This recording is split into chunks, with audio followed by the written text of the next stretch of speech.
Hey guys, what's up? Ako na naman, si Miggy, yan. So, kakatapos ko lang maglinis sa amin tsaka maglaba. And, biglang nag-announce yung mayor namin sa school na walang pasok ngayong hapon. So, naisipan ko na asikasuhin na yung sasakyan kasi kailangan na siyang ma-change oil at kailangan kong ipacheck yung plaka niya. At yun, ngayon ito, meron na ako naipon. Panigurado naman kakasya na to. So yun, samahan ninyo ako. So yan, ito yung sasakyan. So ito yung kailangan ayusin. Basta marami siyang sira-sira. Ayan, so kailangan ko nang ipacheck. So pupunta ngayon ako sa LTO para mag-inquire at para malaman kung paano yung gagawin. Siyempre, pag may nakita ka ng pwedeng isanhin ng problema, kailangan solusyonan mo na agad bago pa mangyari. So yun, ayoko naman na mahuli muna ako bago ko pa ipaayos, diba? So yun, syempre papagas muna 150. O mahal kasi ng gas eh. Bakit ba kasi ang mahal ng gas? Wala ako pang gas. Lowest 150. So dito na ako sa LTO. Yan, sa May Guagua. Yan, kung palang kukuha kayo ng paparehistro ng motor, sasakyan, dito kayo pumunta. Yan. Trusted. 100%. Yan. Tsaka ako, nag-ano rin ng mga license student, tsaka non-prof, dito rin.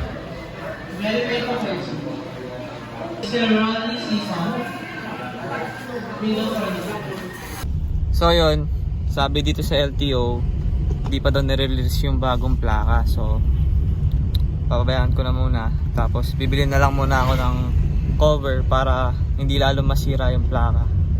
So yun, it's change oil time. Siyempre pupunta tayo ngayon sa tindahan ng mga oil para bumili ng engine oil. Tapos i-change oil na natin ng mag-isa. So yun, dito ako bumibili ng mga gamit ng sasakyan sa Polite. Dito mura, tapos talagang trusted sellers na sila. Ayan, kilala ko pala si Tito Roland. So yung gagamitin natin oil is yung HX5 na Shell. Ano ito kisa ni Bon? Wala ko. Totoo, hindi totoo. Dapat mo na malaman na wala lang ang mga sinasabi ng makakatinlabi at papapaero. Pangalan ko sa kwento, di na wala.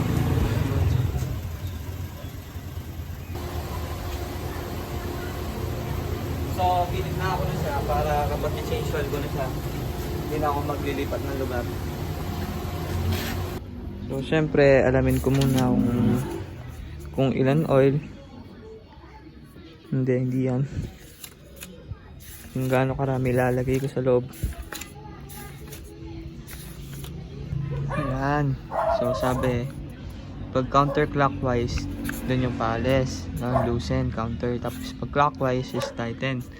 Tapos di nakalagay dito kung ilang oil. Kung 3. So yun, nalaman ko na kung ilan. So 3 liters. Pero check ko pa rin mamaya kung lalagay ko ba lahat o hindi. So hanap muna ako ngayon ng imbudo. Imbudo ba tawag doon? Oh, basta para hindi matapon mamaya. Gagamitin ko na muna to. Tapos papalitan ko na lang. Para hindi na ako bumili. Ang init-init kasi, sobrang init eh. So yan. Papalamigin ko muna yung makina bago ko gagawin kasi baka mainit ako. Ay, mapaso pala. So yan. Dito na lang din ako nag-base kung kailan ko papalitan yung oil. So nakalagay dito 74,335. So dito sa natin, ilan na? Oh yun, 74,500 na. So kaya yun, change oil na natin para masaya. Set up ko lang tong camera.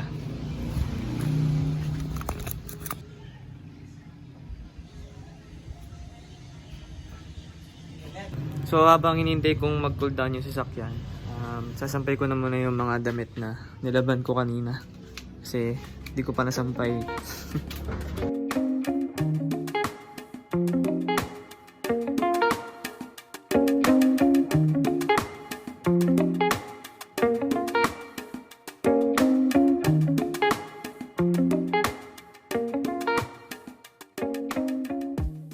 Meron ako maliit na problema.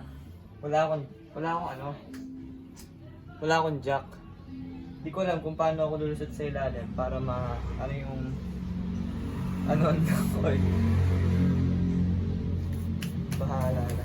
Pero subukan ko pa rin. So, ito yung kailangan natin abutin. Tsaka ito. Wait, natuturo ko ba? Diba? Ayan. Nasaan? Ayan. Yun yung aalisin ko. Dito ba yung aso mo?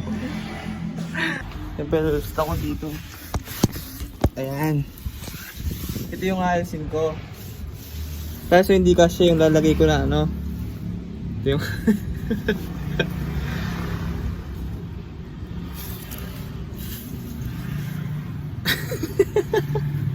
Easy!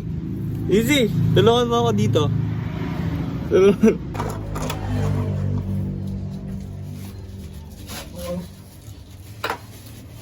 Pa-counterclockwise natin tatanggalin. Itong plug. Siyempre, alisin ko muna.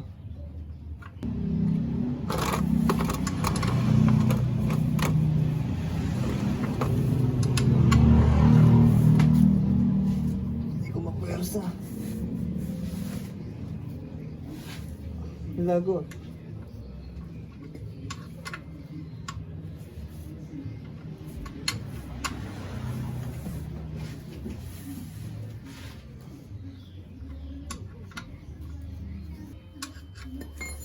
Wait lang. Wala kasi akong socket wrench eh.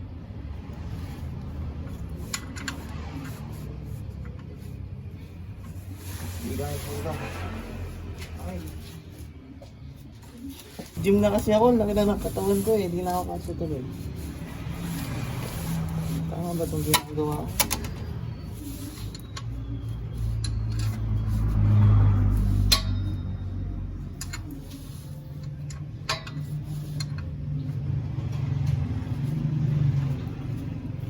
Ay, wala. So, gagamitan ko na siya ng ganito. Okay, hindi ako makalusot. Stress na ako ng konti.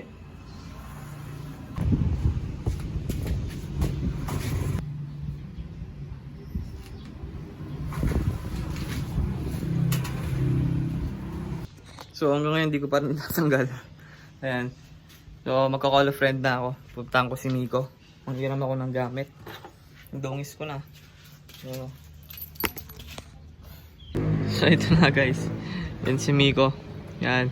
Papatulong na tayo. Hindi ko magawa. So, ito. Nakahiram na tayo. Okay, parang Miko. Nice. Call a friend. Yan. Ito yung gamit niya. Yan, nakita niyo yan. Tapos yun yung gamit ko kanina. Siyempre, mas easy na pag ganito. Yan eh. Anya nga bitang kaya, tinuki ko katawad. Tinutog ko kaya. So yun guys. Inalis namin tong gulong para magkaroon ng space dito. Ayan, naluwagan na na. Ayan. Alisin mo na to. Pre, ito na pre. Ito.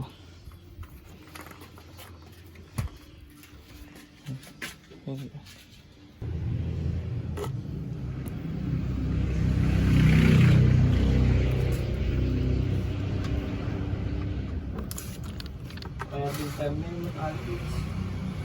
Sandray ko na yung dinalihan mo.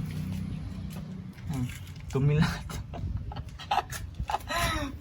Tungis ko na. Isang oras namin natatanggal bago matanggal talaga. Alda ko kaya, Bilder.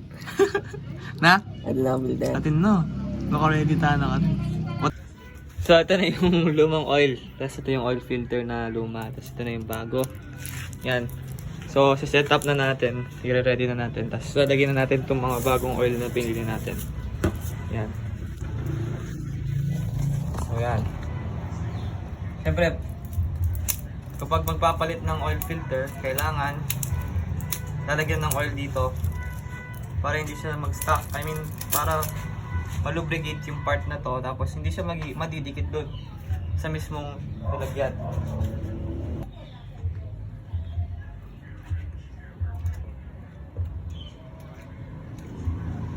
Yan.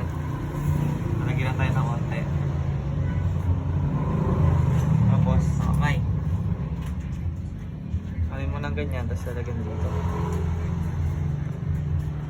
Nalalaman ko itong mga to dahil kapag nagpapagawa ko noon, Tapos na kayo? ganito yung ginagawa ko. Hindi pa po. Hindi. Yan. Lagyan lang natin siya para malubricate yung part na yan. Hindi siya ma-stuck. Yan. So, dito na tayo sa live na sasakyan. Yan. So, dito yung lagyan ng oil filter. Yan. Nako. Wala? Nilagaan niya ba yung langit? Aliba po. Hindi ko na siya masyadong sisikipan kasi kanina nahirapan kami sa sobrang sikip. So ito na, next step na. Wala yung budo. Meron. Linisin ko muna ng maigi to. Okay. Tapos, budo. So gagawin namin, lalagyan muna namin yung isa. Tapos, check kung meron leak o wala. Masyado na tamalit yung budo ko, no? Makakatanong talaga.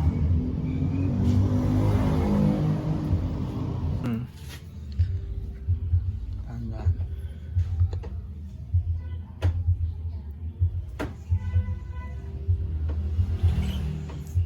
Chip mechanic colics. Yung mga gustong magpa-change oil ng sasakyan nila, sa amin na lang, oh. 1.5. Nalagyan na namin yung tatlo, pero pinasobra muna namin ng onte. Ito pa yan, na.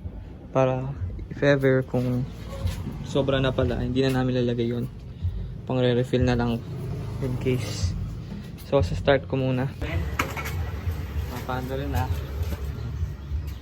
So, sa start na natin siya para malaman natin kung tama na ba yung nilagay natin na oil.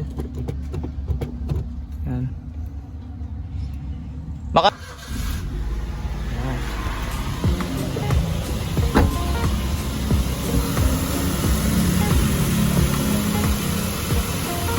Wala naman leak. Yan, ayun yung ano natin, ayun yung check natin. Wala naman.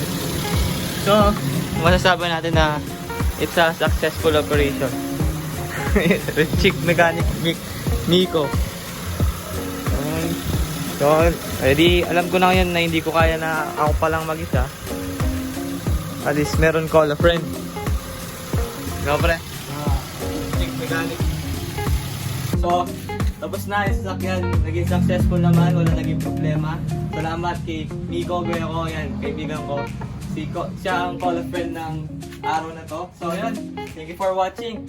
Thank you and goodbye.